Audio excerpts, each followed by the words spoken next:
Hello friends, ਮੈਂ ਸਨੇਹਲਤਾ ਤੁਹਾਡਾ ਸਵਾਗਤ ਕਰਦੀ ਹਾਂ ਤੁਹਾਡੇ ਆਪਣੇ YouTube ਚੈਨਲ ਪੰਜਾਬੀ ਅਕੈਡਮੀ ਵਿੱਚ। ਕੱਲ ਆਪਾਂ ਵੀਡੀਓ ਵਿੱਚ ਅਲੰਕਾਰ ਦੀ ਮੁੱਢਲੀ ਜਾਣਕਾਰੀ ਅਤੇ ਅਨੁਪਰਾਸ ਅਲੰਕਾਰ ਬਾਰੇ ਗੱਲ ਕੀਤੀ ਸੀ। ਅੱਜ ਆਪਾਂ ਇੱਥੇ ਉਪਮਾ ਅਲੰਕਾਰ ਜੋ ਕਿ ਇੱਕ ਅਰਥ ਅਲੰਕਾਰ ਹੈ ਬਾਰੇ ਜਾਣਕਾਰੀ ਲਵਾਂਗੇ। ਠੀਕ ਹੈ। ਉਪਮਾ ਅਲੰਕਾਰ ਕੀ ਹੈ? ਇੱਕ ਅਰਥ ਅਲੰਕਾਰ ਹੈ ਜਿਸ ਦਾ ਸ਼ਾਬਦਿਕ ਅਰਥ ਹੁੰਦਾ ਹੈ ਤੁਲਨਾ। ਅਤੇ ਵੈਸੇ ਆਪਾਂ ਉਪਮਾ ਦਾ ਮਤਲਬ ਕੀ ਲੈਂਦੇ ਹਾਂ? ਪ੍ਰਸ਼ੰਸਾ ਤੋਂ ਲੈਂਦੇ ਹਾਂ। ਠੀਕ ਹੈ। ਪੰਜਾਬੀ ਭਾਸ਼ਾ ਵਿੱਚ ਉਪਮਾ ਦਾ ਅਰਥ ਕਿਸ ਤੋਂ ਲਿਆ ਜਾਂਦਾ ਹੈ? ਪ੍ਰਸ਼ੰਸਾ, ਜਸ ਤੇ ਵਡਿਆਈ ਤੋਂ। ਠੀਕ ਹੈ ਬੇਟਾ।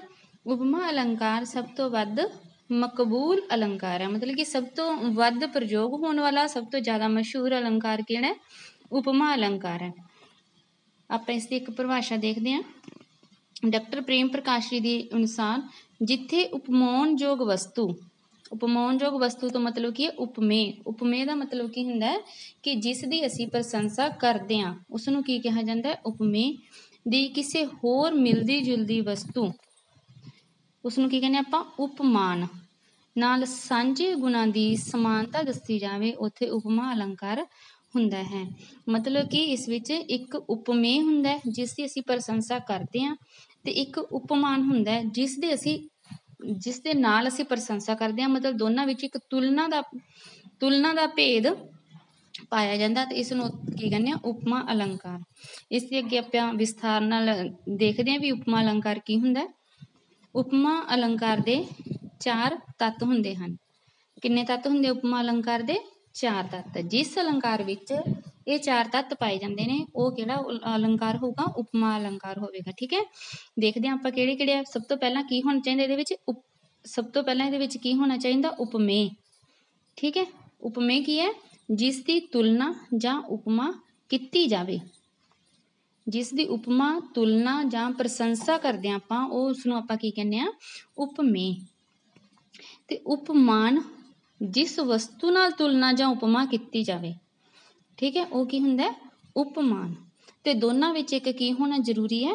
ਸਾਂਝਾ ਗੁਣ। ਆਪਾਂ ਕਿਸੇ ਨਾਲ ਤੁਲਨਾ ਫੇਰ ਹੀ ਕਰਦੇ ਹਾਂ ਨਾ ਜਦੋਂ ਆਪਣੇ ਉਸਦੇ ਨਾਲ ਕੋਈ ਗੁਣ ਜਾਂ ਔਗਣ ਕੋਈ ਵੀ ਮਿਲਦਾ ਹੁੰਦਾ। ਠੀਕ ਹੈ। ਤਾਂ ਉਹ ਕੀ ਹੁੰਦਾ? ਆਪਣਾ ਸਾਂਝਾ ਗੁਣ ਹੁੰਦਾ। ਉਹ ਗੁਣ ਜੋ ਦੋਹਾਂ ਵਿੱਚ ਇੱਕੋ ਜਿਹਾ ਹੋਵੇ, ਠੀਕ ਹੈ, ਤਾਂ ਉਹ ਕੀ ਹੁੰਦਾ? ਸਾਂਝਾ ਗੁਣ। ਇੱਕ ਕੀ ਹੁੰਦਾ? ਵਾਚਕ ਸ਼ਬਦ। ਵਾਚਕ ਸ਼ਬਦ ਤੋਂ ਭਾਵ ਕੀ ਹੁੰਦਾ? ਉਹ ਸ਼ਬਦ ਜੋ ਉਪਮਾ ਜਾਂ ਤੁਲਨਾ ਨੂੰ ਪ੍ਰਗਟ ਕਰਦਾ ਹੈ। ਵਾਚਕ ਸ਼ਬਦ ਉਹ ਉਪਮਾ ਜਾਂ ਤੁਲਨਾ ਨੂੰ ਪ੍ਰਗਟ ਕਰਦਾ ਹੈ, ਉਹ ਕੀ ਹੁੰਦਾ?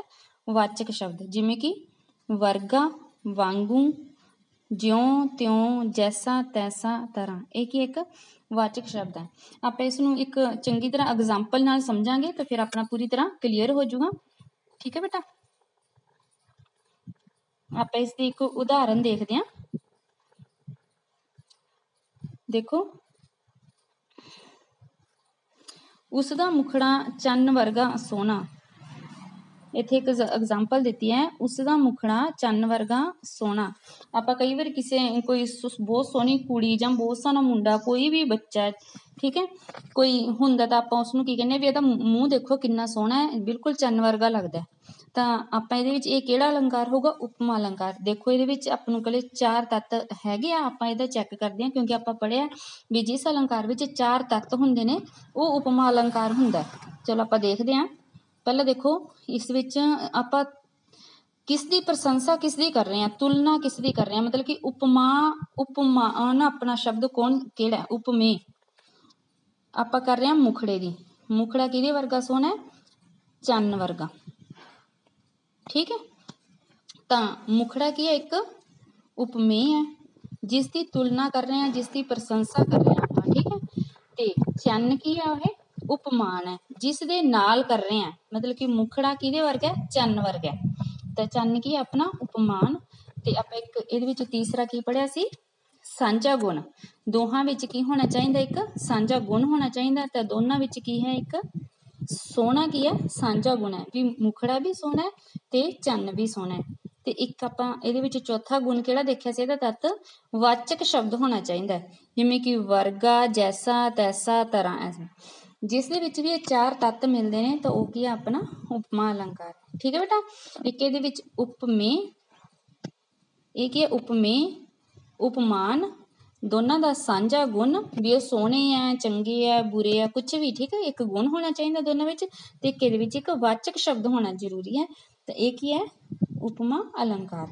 आप एक होर एग्जाम्पल नाल इसनूं क्लीयर करते हैं। देखो, चांदी वर्गा रंग है गोरा, तो आप इत्थे देखो, सोने वर्गे बाल सुनहरी, ठीक है। चांदी वर्गा रंग है गोरा। हुण देखो, इस दे विच आपां किस दी प्रशंसा कर रहे हैं? सब तो पहला ये देखो, ठीक है, किहदी कर रहे हैं आपां? रंग दी। रंग किहदे वर्गा है? चांदी वर्गा, ठीक है। कि रंग भी वाइट है ते चांदी भी वाइट है, ठीक है। दोने की है? सांझा गुण की है इहदे विच? गोरा, ठीक है। दोने की है? गोरा है। तो रंग की है अपना? उपमेय है, ठीक है। तो इसकी तुलना किहदे नाल कर रहे हैं आपां? चांदी। एक ही अपना उपमान है। तो दोनों विच सांझा गुण की है? कि दोनों ही गोरे है, ठीक है। तो वर्गा की आ गया इहदे विच? वाचक शब्द। तो 4 तत्त हो गए, जिहदे विच 4 तत्त हुंदे आ, ओह की हुंदा अपना? उपमा अलंकार, ठीक है। एक होर एग्जाम्पल नाल देखदे हां आपां। सोने वर्गे वाल सुनहरी। देखो, सोना किस रंग का हुंदा है? सुनहरी हुंदा, गोल्डन कलर का हुंदा है। तो इसे तरह किहदी प्रशंसा कीती आपां? वालां दी प्रशंसा कीती है कि वाल किहदे वर्गे ने? सोने वर्गे ने। तां इत्थे वाल की है? उपमेय है, ते सोना की अपना? उपमान है, ठीक है। दोनों का रंग किहो जिहा? सुनहरी। देखो, दोनों विच आपां देखिआ सी ना भी दोनों विच एक सांझा गुण होना बहुत जरूरी है इहदे विच, ठीक है। बाल ते सोना दोनों का रंग किहो जिहा दस्सिआ गया इहदे विच? सुनहरी। ते एक इहदे विच की होना चाहिए? वाचक शब्द, ठीक है। सोने वर्गे बाल सुनहरी, ठीक है बेटा, समझ आया? चलो आप एक होर एग्जाम्पल देखते हैं, ताकि अपना चंगी तरह क्लीयर हो जाए तो कदे भी दिमाग चो ना भुल्लण, ठीक है।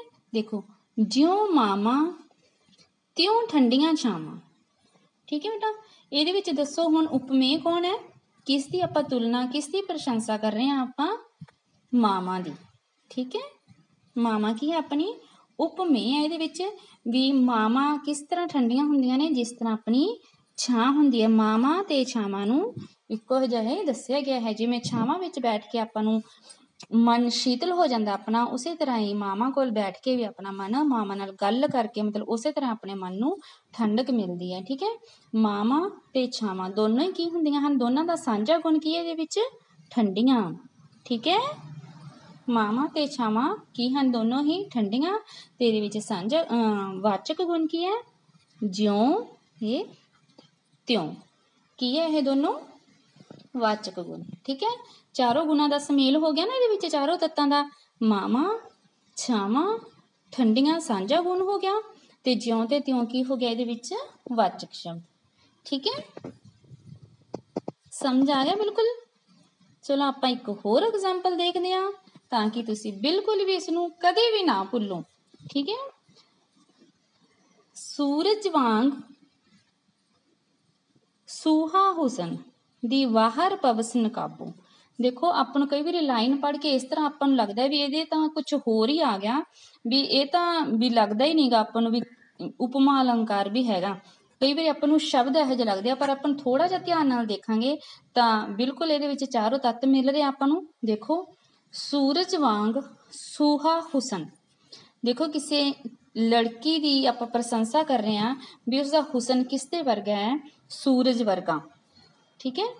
हुसन की ये विच उपमेय है, ते सूरज की है? उपमान है, ठीक है। हुसन की प्रशंसा किहदे नाल कीती गई है? सूरज वांग। ते दोनों का सांझा गुण की है बेटा? सूहा, ठीक है। ते विच वाचक शब्द किहड़ा आ गया? वांगू, ठीक है जी। 4 तत्तां दा समेल हो गया, तो यह की हुंदा हैगा? जिथे चारों तत्त आ गए उपमा अलंकार हुंदा है, ठीक है। चलो आपां एक होर एग्जाम्पल देखते हैं। नी अज कोई आया साडे वेले, लस्से नी ओदा मत्था तारियां वांगू, ठीक है। अज इस सत्तरां विच की दस्सिया गया है? भी साडे घरे कोई आया है तो उसकी प्रशंसा की गई है कि उसका मत्था इन्ना चमक रहा सी जिस तरह की रात नूं तारे चमकते हैं। ठीक है, तो इस दे विच हुण उपमेय की हो गया, मत्था। ठीक है, उपमान की इहदे विच तारे, क्योंकि मत्था किहदे वर्गा है, तारियां वर्गा। ते दोनों की है, लस्से। लस्से का मतलब की हुंदा चमक रहे ने। गूढ़ पंजाबी विच आपां की बोलदे हैं इसनूं, लस्से। तां ये की है, मतलब कि मत्था किहदे वांगू, तारियां वांगू चमक रहा है। ते सांझा गुण अपने कोल वाचक शब्द की आ गया, वांगू। वाचक शब्द का होना बहुत जरूरी है। ठीक है बेटा, मैनूं पूरी आस है कि तुहानूं उपमा अलंकार बिल्कुल समझ आ गया होवेगा। किते भी कोई गलती होने की गुंजाइश नहीं होनी चाहिए। देखो उपमा अलंकार की है, अपने एक अर्थ अलंकार है जिसका शाब्दिक अर्थ है तुलना। ठीक है, जिहदे विच 4 तत्तां दा होना बहुत जरूरी है। इस तो बाद आपां पढ़दे हां रूपक अलंकार। ठीक है, रूपक अलंकार की है, ये भी एक अर्थ अलंकार है। उपमा अलंकार भी एक अर्थ अलंकार सी ते रूपक अलंकार भी की एक अर्थ अलंकार है। ठीक है, रूपक अलंकार भी की है, उपमा दे नाल ही मिलदा जुलदा अर्थ अलंकार है। रूपक एक तरह नाल की है, उपमा दा संखेप रूप है। मतलब है तो उस तरह ही उपमा वर्गा ही, पर यह उस तो थोड़ा जिहा संखेप रूप है। ठीक है, ਇਹਦੇ ਵਿੱਚ किन्ने तत्तां दा होना जरूरी है, 3 दा। उपमा अलंकार च आपां किन्ने तत्त देखे सी, 4 तत्त, पर रूपक दे विच की है 3 तत्त। ਇਹਦੇ ਵਿੱਚ ਇੱਕ तत्त की है, लोप रहिंदा है। किहड़ा तत्त है वो, वाचक शब्द। ठीक है, इस विच वाचक शब्द वाला तत्त की है, लोप रहेगा। उस दे विच वाचक शब्द का होना बहुत जरूरी सी, पर इस दे विच वाचक शब्द की कोई जरूरत नहीं है। रूपक विच तुलना वालियां दोहां चीज़ां विच फर्क मिट जाता है अते दोनां विच की हो जाती है, एक रूपता अते एकमैकता पैदा हो जाती है। ठीक है बेटा, रूपक अलंकार की है, एक अर्थ अलंकार है ते इस दे विच वाचक शब्द का होना कोई जरूरी नहीं है। इस दे विच किन्ने तत्त हुंदे हन, 3 तत्त। रूपक अलंकार च 3 तत्त ते उपमा अलंकार च 4 तत्तां दा होना बहुत जरूरी है। आपां इसकी एक परिभाषा देखते हैं डॉक्टर प्रेम प्रकाश जी के अनुसार, जिथे उपमेय अते उपमान विच एक रूपता अते अभेदता वर्णन की जाए, उत्थे रूपक अलंकार हुंदा है।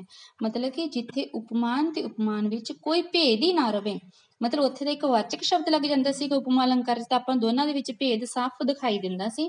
पर रूपक अलंकार दे विच उपमेय ते उपमान विच बिल्कुल एक रूपता अते अभेदता दिखाई दिंदी है, जिथे कि वो रूपक अलंकार मन्निया जाता है। ठीक है बेटा जी, अगे देखते हैं आपां इन्हां दा अंतर। उपमान अलंकार च उपमेय नूं उपमान वर्गा ही कहा जाता है, जदों कि रूपक अलंकार विच की हुंदा है, उपमान वर्गा कह के उपमेय उपमान दा रूप ही धारण कर लैंदा है। मतलब कि इहदे विच एक वाचक शब्द नहीं हुंदा, दोनां विच बिल्कुल एक रूपता ते अभेदता पैदा हुंदी है। आपां इस नूं एक एग्जाम्पल राहीं समझांगे ताकि अपना बिल्कुल क्लीयर हो जाए। ठीक है, देखो शाम गिद्दड़ वर्गा डरपोक है, ये किहड़ा अलंकार हो गया। देखो तुसीं ध्यान नाल कि इहदे विच 4 तत्त हन जां इस दे विच 3 तत्त हन। जे 4 तत्त होए तो उपमा अलंकार है, जे 3 होए तो रूपक अलंकार है। ठीक है, देखो हुण इहदे विच सब तो पहला की है, वर्गा। ये की एक वाचक शब्द है, तो वाचक शब्द किस विच हुंदा है, उपमा अलंकार दे विच। ठीक है, तो आपां कुछ भी ना पढ़न तां भी आपां नूं पता लगी जांदा है बिना कुछ सोचे समझे कि यह की एक उपमा अलंकार है। आपां रूपक अलंकार विच पढ़िया कि इस दे विच 3 तत्त होने चाहिए ते वाचक शब्द दा इस दे विच लोप रहिंदा है। ठीक है, इस दे विच देखो शाम आपां सीधे बोलदे हैं शाम गिद्दड़ है। ठीक है, तो दोनों विच की हो गया, एक रूपता हो गई, भेद खत्म हो गया। आपां डायरैक्ट ही बोल दिता किसी नूं कि शाम गिद्दड़ है, तो यह की हो गया, रूपक अलंकार। ठीक है बेटा, शाम की तुलना किहदे नाल कीती गई है, शाम की अपना उपमेय ते गिद्दड़ की है, उपमान है। ठीक है, तो दोनों विच बिल्कुल अभेदता, बिल्कुल कोई भेद ही नहीं लगी जाता भी गिद्दड़ है वही शाम है जो गिद्दड़ है। ठीक है, शाम गिद्दड़ है, तो यह की है, रूपक अलंकार अपना। ठीक है, अगे देखते हैं पवन गुरु पानी पिता माता धरत महत, ठीक है बेटा जी, देखो इत्थे पवन की हुंदी है हवा, उसनूं की दस्सिया गया है गुरु। जिस तरह गुरु आपां नूं ज्ञान दिंदा अपने जीवन ਲਈ ਜ਼ਰੂਰੀ है, उसे तरह ही अपने जीवन ਲਈ हवा भी बहुत ਜ਼ਰੂਰੀ है। दोनों ਨੂੰ बिल्कुल एक रूप करके दस्सिया गया है। पानी ਨੂੰ की दस्सिया गया है पिता। जिस तरह पिता आपां ਨੂੰ पालदा है, ਵੱਡੇ करदा है, उसे तरह ही ਸਾਡੇ ਲਈ पानी ਦੀ भी उन्नी ही ਜ਼ਿਆਦਾ ਮਹੱਤਤਾ है जिन्नी कि ਸਾਡੀ ਜ਼ਿੰਦਗੀ ਵਿੱਚ पिता ਦੀ ਜ਼ਰੂਰਤ ਹੁੰਦੀ है। माता ਨੂੰ की ਕਿਹਾ ਗਿਆ है, ਆਪਾਂ ਇੱਥੇ ਧਰਤੀ ਨਾਲ ਇਸ ਨੂੰ ਸੰਬੋਧਿਤ किया गया है। जिस तरह धरती अपने सारे मतलब सारे जीवां दा भार धरती सहंदी है, उसे तरह ही माता भी अपनी जिंदगी के सारे दुख सुख हर तरह की तकलीफ नूं माता सहन कर लैंदी है। ठीक है, तो दोनों विच अभेदता दिखाई गई है, बिल्कुल एक रूपता दिखाई गई है। इन्हां विच कोई भी सांझा गुण मतलब कि वाचक शब्द का प्रयोग नहीं किया गया। ठीक है, अगे देखो, चिट्टे चानन दा दुध डुलिया, चिट्टे चानन दा दुध डुलिया ते मटकी भज्जी हनेरे नूं। देखो इहदे विच की दस्सिया गया है, चानन दी तुलना, चिट्टा चानन दी तुलना किहदे नाल कीती गई है, दुध नाल। ठीक है, पर इहदे विच कोई भी वाचक शब्द दा यूज नहीं होया, बिल्कुल दोनों विच एक रूपता ते अभेदता प्रगटाई गई है। चिट्टे चानन दा दुध डुलिया ते मटकी भज्जी हनेरे। मटकी दी तुलना किहदे नाल कीती गई है, हनेरे नाल। ठीक है, मटकी दे अंदर की हुंदा, हनेरा हुंदा। उसे तरह भी अपने आस पास जिस तरह हनेरा हुंदा, उसकी तुलना मटकी नाल ते चानन दी तुलना दुध नाल, कि दोनों ही चिट्टे रंग दे हुंदे ने। ठीक है, अगे है, बिरहो दा एक खरल बिलोरी, जिंदड़ी दा असा सुरमा पिठा। ठीक है, बिरहों दा एक खरल बलोरी, जिंदड़ी दा आसा सुरमा पिठा। तां असीं इस दे विच दस्सिया गया कि साडी जिंदगी दे जिहड़े दुख हुंदे हन, उन्हां नूं सुरमे दे नाल की कीता गया है, अभेदता प्रगटाई गई है। जिस तरह सुरमा इन्ना बरीक हुंदा, उसनूं पीसिया जांदा है, इसे तरह ही असीं बिरहों दा मतलब कि असीं अपने दुख दर्द नूं इस तरह असीं पी जांदे हां, पीस जांदे हां अपनी जिंदगी दे दर्द नूं। तां इह की है अपना रूपक अलंकार। मैनूं आस है कि तुहानूं ये पूरी तरह समझ आ गया होवेगा। रूपक अलंकार ते उपमा अलंकार दे विच की अंतर हुंदा है। उपमा अलंकार दे विच 4 तत्तां दा होना बहुत जरूरी है, जदों कि रूपक अलंकार दे विच 3 तत्त होने चाहिए। इहदे विच वाचक शब्द जिहड़ा कि एक वाचक शब्द दे विच नहीं होना चाहिए। ठीक है बच्चा, मैनूं पूरी आस है कि जो समझाया है तुहानूं पूरी तरह समझ आ गया होवेगा। जे तुहानूं वीडियो अच्छी लगी तो प्लीज़ इसनूं लाइक शेयर ते सबसक्राइब करना ना भूलियो। Thank you.